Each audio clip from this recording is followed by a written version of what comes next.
Multidrug-resistant organisms. They don't just live among us. They also live in and on us. The human body is colonized by countless bacteria. Most of these are harmless and even necessary in many cases.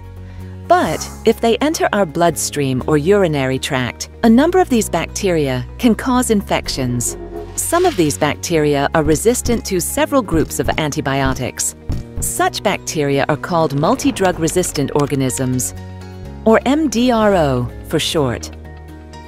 An infection caused by resistant bacteria is more difficult to treat than one caused by sensitive bacteria that respond well to many groups of antibiotics. Immunocompromised or elderly patients are particularly vulnerable to such infections. To prevent serious cases from occurring, hygienic measures help block the transmission route of the pathogens. The clinically relevant pathogens are primarily VRE, MRSA, and MRGN. Other pathogens may also be multi-resistant. These bacteria are resistant to several groups of antibiotics. An infection with any of these multi-drug-resistant organisms should be avoided at all costs. The most important countermeasure is to maintain basic hygiene standards in healthcare facilities.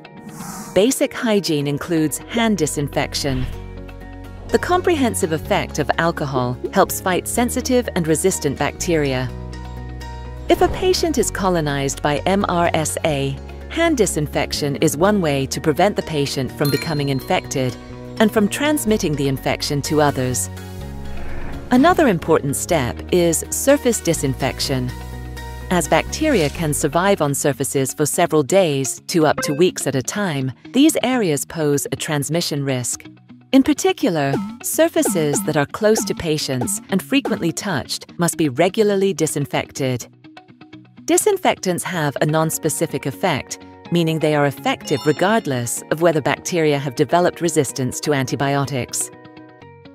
Basic hygiene also encompasses personal protective equipment for events and the correct reprocessing of medical devices.